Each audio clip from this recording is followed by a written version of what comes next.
Okay, so some of you guys are wanting to know how the Garmin Catalyst works. So, we'll just review some of the data that we took today. So the only track I've got in here, of course, is NCM. Let's see. So you can say we did 13 laps in 3 different sessions today. The first 2 were live. The last one was pretty wet, so it was pretty slow. So I think it lets you pick whether it's a wet or dry session. So I think it accounts for that in some way or another. So we'll go to the second session because that was the one that had my best lap in it, the 2:22. And so that's the cool thing about this is every time you come off the track, it's gonna pop up the screen like this, and it's gonna highlight 3 changes that it thinks you can make. It puts these in white, and those it calls opportunities. So we'll click there in just a second, but it'll tell you your best lap and then your optimal lap if you string together all the sessions there. And then of course the total time you were out there. So yeah, and then of course you can watch the video of it right here if you hit play. So go to opportunities, and this part's pretty cool. So it's going to give you the GPS overlay along with your speed trace, along with how much time you could have gained. So the purple line is the optimal line. The important thing to remember here is it's not like this has some kind of third party or like Andy Pilgrim did a lap and the optimal lap is a perfect lap. The optimal here is the best lap that I gave it, the best trip through that segment that I made. So it doesn't know anything about the track other than, well, I guess it knows the shape of the track, but it doesn't know anything about the ideal lap other than just the lap that I took that made the fastest time. So, the idea is you just do more and more and more laps, and eventually it'll have one that went faster through there. So the big thing I can really take away from this one here, just from the line, and actually, sorry, if you want to zoom in, you can actually, and this is just so seamless. It doesn't stutter, it doesn't freeze, nothing like that. But you can see one time when I went through this corner, I really used all of the exit there, and I think that gave me a little more time. I think that's the primary thing that I took away from this segment here is I need to be using more of the exit there. The white line is the average, of course. So then you click up here and you click braking, and so you've got this trace here, and it's going to show you how much brake you were applying in these different zones, with of course the white one on the outside being the average, or the purple one on the inside being the optimal. If you would like to see those, well, there was something I was looking at earlier. Just a sec.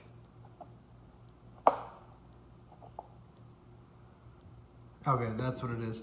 So you can also get the braking tracing going here, but if you want to see just the 2 lines compared to one another, you can look at it like this. It'll tell you what your speed was at any given point. So they were both 92 there. The average speed was 55, but in this one particular optimal lap that I did through here, it was 59, and then 77 again down there. And again, it's just so seamless. It doesn't freeze, it doesn't hesitate. That's what I really like about it. Let's see, what else? So if you look at Apex here, I hadn't really looked at that yet. I'm not sure I know how to read. Okay, so it's telling you where your turn in is down here. And then the triangles are where your apex is, the diamonds are where your turn in is. So, yeah. So that's opportunity 1, okay? So then like we go to opportunity 2. And that's just a straightaway there. So let's see here.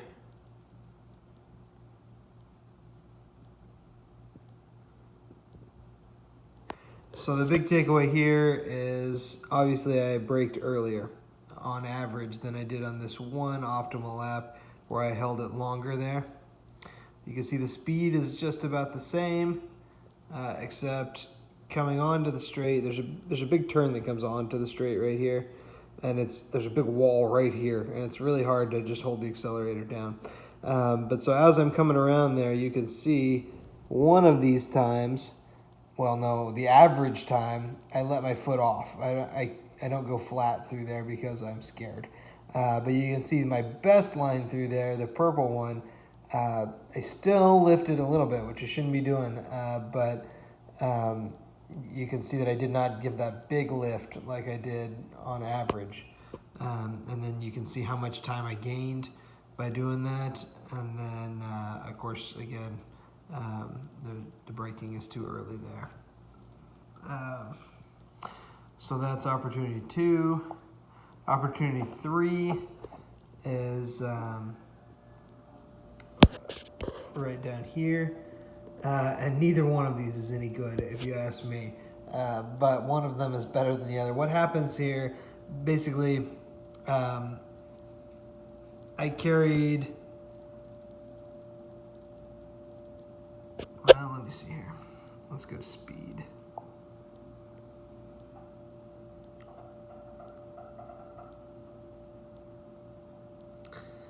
It wasn't what I thought it was.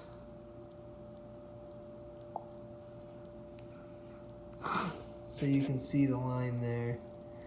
That purple line is not the ideal line through there at all. So we had to figure out why is it that the purple line was faster. You can see it was actually slower through part of the turn and then faster on the way out. Ugh. These are both awful enough that I'm not sure if I can tell.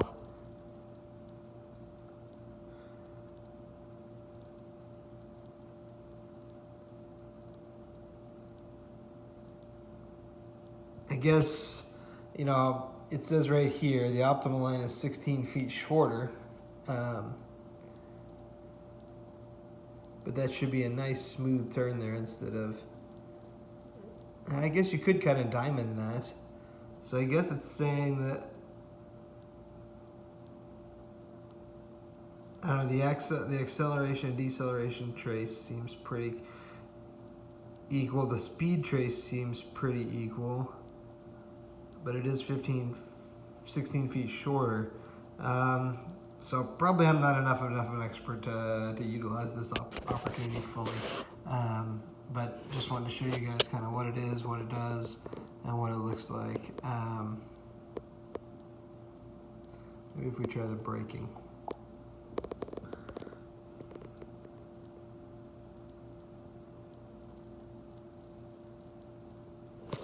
I'm not sure. Well, let's just watch the two next to each other.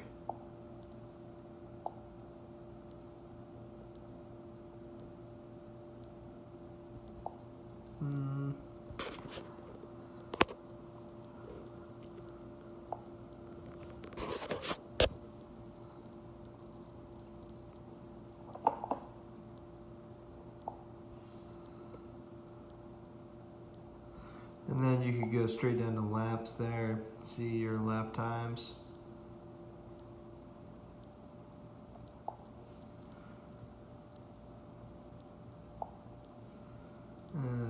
Segments.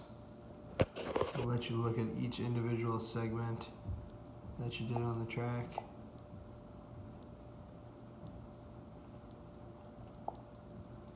And then you can watch that segment by hitting that button there.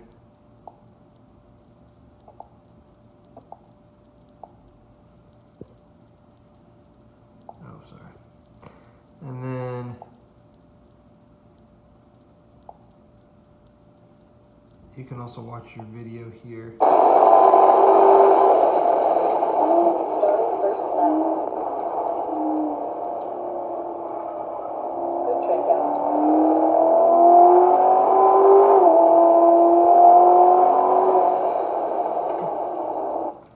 which is pretty good quality. So, and then of course, you know, you can go through your segments like this if you want to find a specific part of the lap. If you want to change what lap number it is, you can do it like that. So that's all pretty cool.